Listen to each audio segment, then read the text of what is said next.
Mula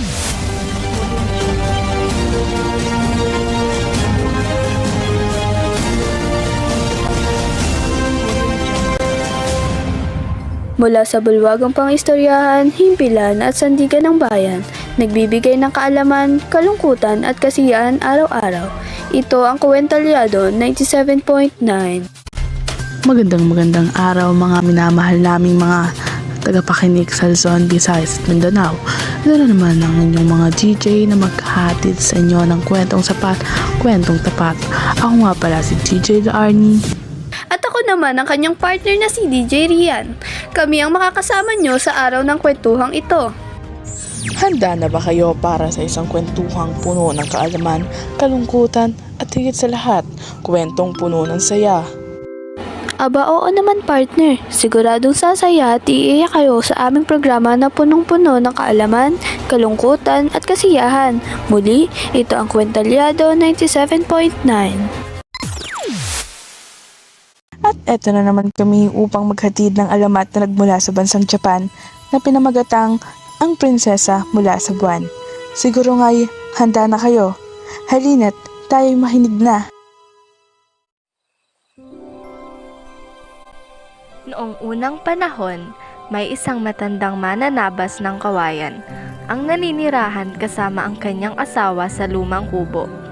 Tuwing umaga, pumupunta siya ng gubat para pumutol ng kawayan at iuwi ito.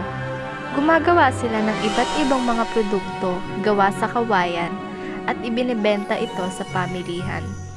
Mahirap lamang sila at walang sariling anak, pero masaya silang magkasama.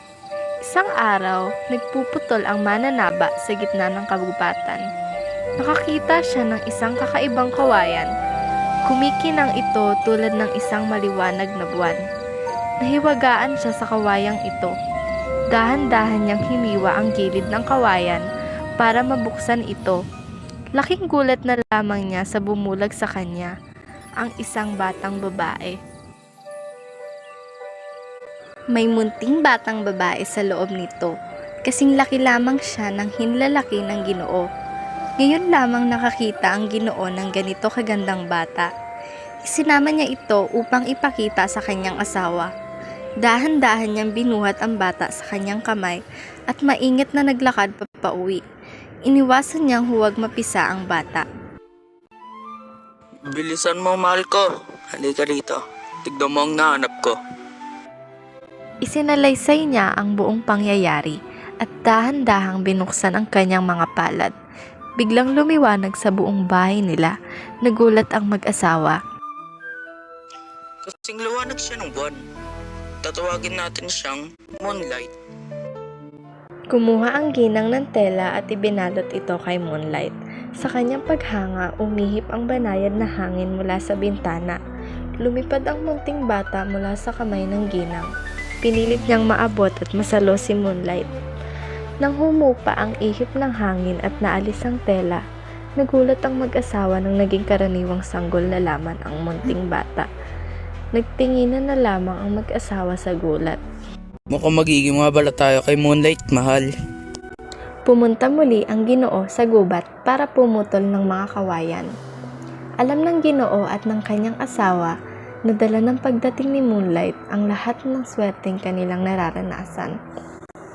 Simula noon, araw-araw nang may inuwing ginto at hiyas ang Ginoo. Hindi nagtagal, yumaman sila. Ibinigay nila ang lahat kay Moonlight, tulad ng masasarap na pagkain, mamahaling damit.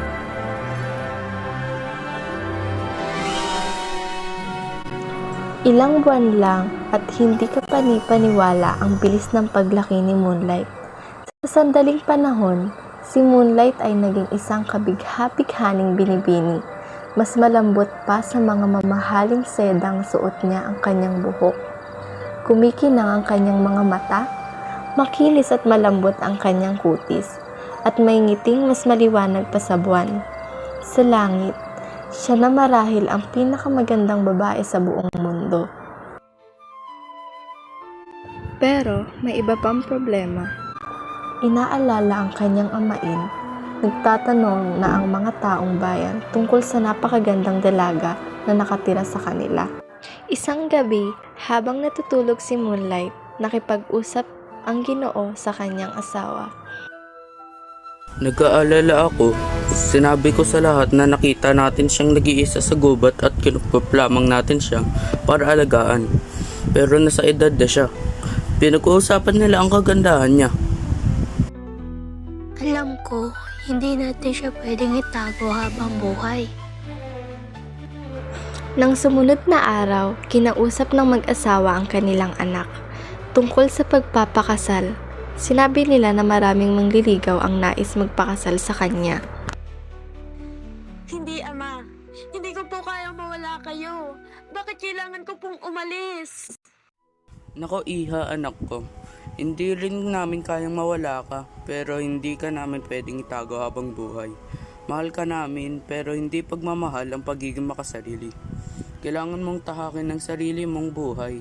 Hindi kita pipilitin magpakasal sa kahit kanino kung hindi mo gusto, pero kitain mo man lang sana ang mga manliligaw mo. Mahal na mahal ni Moonlight ang kanyang ama, kaya naman hindi siya makatanggi. Sa sumunod na araw, 5 manliligaw ang dumating para makita siya. Hindi nila maalis ang tingin sa kanya. Hinarap sila ni Moonlight nang walang ngiti sa kanyang muka at kinausap sila nang wala man ng kagalakan. Bibigyan ko kayong lahat ng iba't ibang pagsubok. Kailangan niyong ibigay sa akin ang kahilingan ko. Papakasalan ko ang sino man sa inyo ang makakagawa at makakatupad ng mga ito.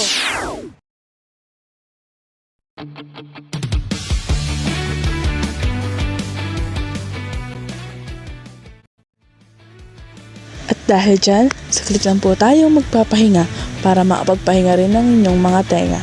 Babalik rin po kami agad pagkatapos ng ilang mga minuto.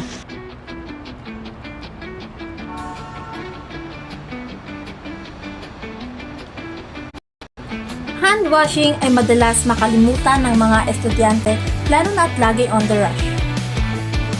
Ang di natin alam ay ang germs ay everywhere, napabagay at pwede rin sa inyong mga kaibigan. Kaya sa ganitong mga problema, ugaliin maghugas ng kamay at gumamit ng cleanser. It kills 99% bacteria, germs, and other viruses na maaaring makahawa pa sa atin and has been clinically proven by doctors and experts. Kaya kapag soap, piliin ang cleanse soap.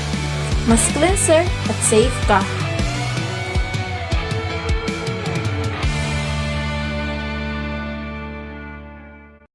At muli tayong magkakasama.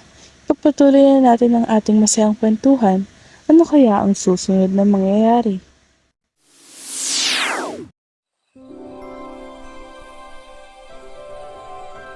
Ibibigay ko sa iyo ang malilim na buwan kung nanaisin mo, mahal ko. Magsabi ka lang. May 2 salita ako para sa iyo. Alis dyan. Hindi nababagay sa kanya ang madilim na buwan. Ibibigay ko sa kanya ang lahat ng kumikinang na bituin. Huwag kang makinig sa kanilang 2, prinsesa. Ibibigay ko sa iyo ang pinakamakintab na perlas ng karagatan. Ayoko ng buwan, ng mga bituin, at ng perlas mula sa karagatan.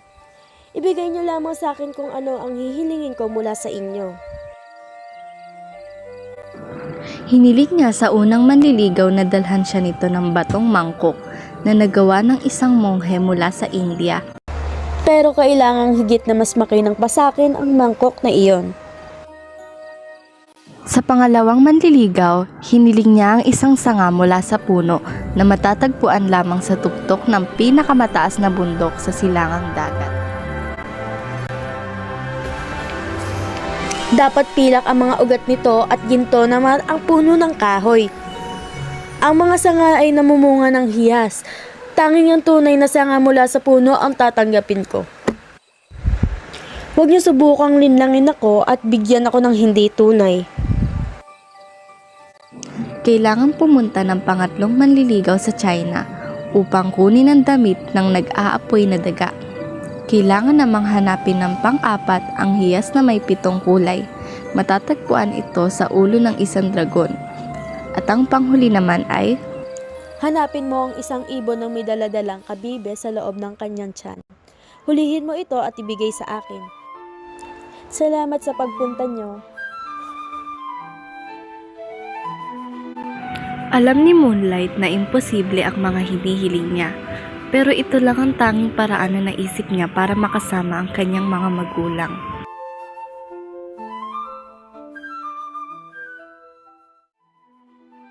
Alam ni Moonlight na imposible ang mga hinihiling niya, pero ito lang ang tanging paraan na naisip niya para makasama ang kanyang mga magulang.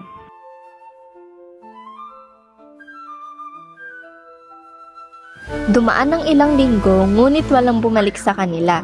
Ikinukwento ng Ginoo sa kanyang asawa kung paano nasalanta ng bagyo ang barko ng isa sa silangang dagat. Kaya naman umuwi ito ng bigo.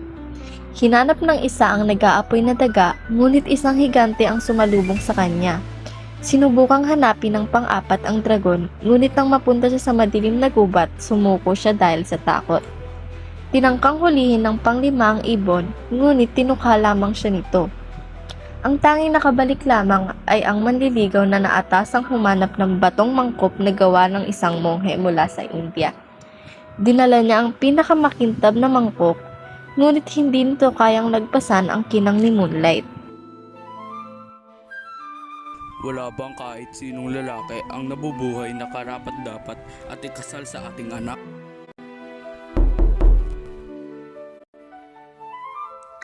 Oh, nako. Dito ang emperador. Isa itong pagpapala. Pasensya na po. Ako po dapat ang magbigay galang sa inyo. Narito po ako upang hingin ng kami ng inyong anak. Nabalitaan ko ang kanyang mga kahilingan sa sino mang gustong magpakasal sa kanya. Kung inyo pong mamarapatin, nais ko po sanang makukusap ang inyong anak para alamin ang pagsubok na ibibigay niya para sa akin. Oo naman po. Maupo po kayo, kamahalan. Tatawagin ko lang po siya. Kabadong naghintay ang emperador kay Moonlight. Sa kanyang paglabas, nabighani ang emperador sa kagandahan ni Moonlight. Talagang desidido ang emperador na pakasalan siya, ngunit may nais sabihin si Moonlight. Kamahalan, alam kong maibibigay mo anuman ang hiling ko. Ang hiyas mula sa dragon, ang damit na nag-aapoy na daga, at ang sanga mula sa gintong puno. Madali mo lang matatapos ang lahat ng pagsubok na ito. Kung kaya naman isa lang po ang hiling ko sa inyo, kamahalan. Igalang niyo po ang kagustuhan ko na hindi magpakasal sa inyo. At huwag niyo na po sanang alamin pa ang dahilan. Tama ka. Kaya kung ibigay anuman ang iyong ipagawa. At kung ito ang iyong kahilingan, ikinagakala ko pa rin ito. Pero meron din sana akong gustong hilingin. Nakikita kong matapang kang dalaga. Maaari ba tayo maging kaibigan? Naging magkaibigan ng emperador at si Moonlight at madalas silang nagkakausap. Hindi na tumanggap muli ng mga manliligaw ang Ginoo dahil ayaw niyang sumama muli ang loob ni Moonlight. Isang gabi, nang bumisita siya sa kwarto ni Moonlight, nakita niya ito na nakaupo sa tabi ng bintana. Nakatitig siya sa buwan habang umiiyak. Moonlight, ba't ka umiiyak? May paulit-ulit po ako napapaginipan gabi-gabi, Ama. Ha? Hindi ko sinasabi sa inyo kasi ayaw kong mag-alala kayo. Iha, ano yun? Napapanaginipan ko kinukuha ko papunta sa buwan ng mga naninirahan doon. At kagabi may boses na nagsasabing dumating na ang araw. Sa ikalabing araw ng buwan na to, kukunin na nila ako. Ayoko! Ayoko pa umalis dito! Tinignan ng Ginoo ang buwan. Sa mga nagdaang mga buwan, sa kauna-unahang pagkakataon, napansin niya na nangungupas ang liwanag ng buwan. Para bang may nagnakaw dito. Nag-alala ang Ginoo para sa anak niya. Nagpadala siya ng mensahe sa emperador upang humingi ng tulong. Ipinangako ng emperador na walang sino man ang makakakuha kay Moonlight. Sa ika-15 araw na buwan na ito, gusto kong may 2,000 sundalo magbabantay sa labas ng bahay ni Moonlight. Walang sino man ang makakalapit sa kanya. Dumating ang ika-15 araw ng buwan. Napapalibutan ng mga sundalo na may hawak ng mga pana ang tahanan ni Moonlight. Handa na rin ang emperador na nakatayo sa harap ng bahay, hawak ang kanyang espada. Itinago ng ama nito si Moonlight sa silong ng bahay. Niyakap siya ng kanyang ina. Handa na ang lahat para ipagtanggol siya. Bigla na lamang may lumabas na liwanag mula sa kalangitan.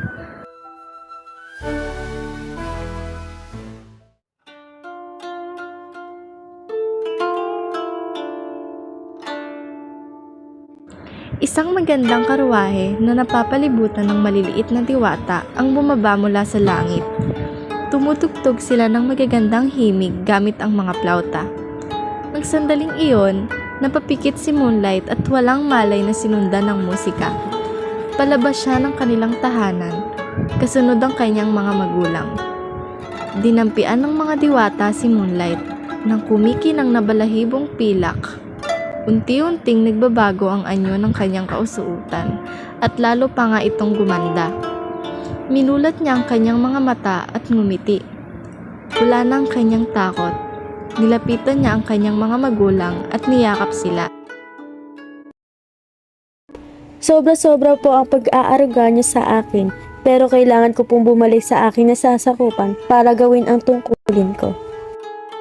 Ano ka mo? Bakit? Hindi ko maintindihan. Nawalan ng buhay ang buwan dahil nandirito po ako sa lupa. Ako ang liwanag ng buwan. Hindi makukumpleto ang buwan kung wala ako. Ako ang liwanag na gumagabay sa mga tao sa kadiliman ng gabi. Naligaw at nakalimutan ang tunay kong katauhan nang mapunta ako dito sa mundo. Pagod at litong-lito, naupo ako sa may kawayan, sa kanya po ako nahanap. Anak, kailangan mo pang umalis. Iiwan mo na kami. Ina, magkikita po tayo tuwing sasapit ang gabi. Tanging ang panahong walang buwan sa katangian ang panahon na hindi po tayo magkikita. Naging isa ka pong mabuting kaibigan, pero kailangan ko rin pong umalis.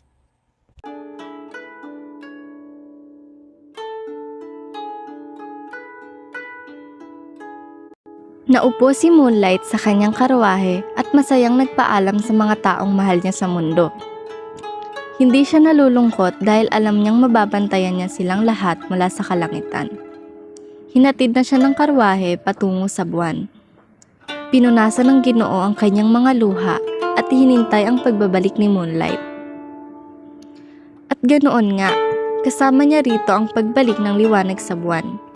Kumalat ang liwanag ng buwan sa buong kapaligiran. Hindi na nagpakasal ang emperador kailanman. Gabi-gabi siyang nakatitig sa buwan. Walang humpay ang pagngiti sa pinakamamahal niya. Ibinalik ng mag-asawa ang kanilang malaking bahay sa luma nilang tirahan. Dahil iyon ang tanging paraan para makapasok si Moonlight mula sa bubong ng kanilang tahanan at namuhay ng mapayapa at masaya ang mag-asawa sa ilalim ng liwanag ng buwan.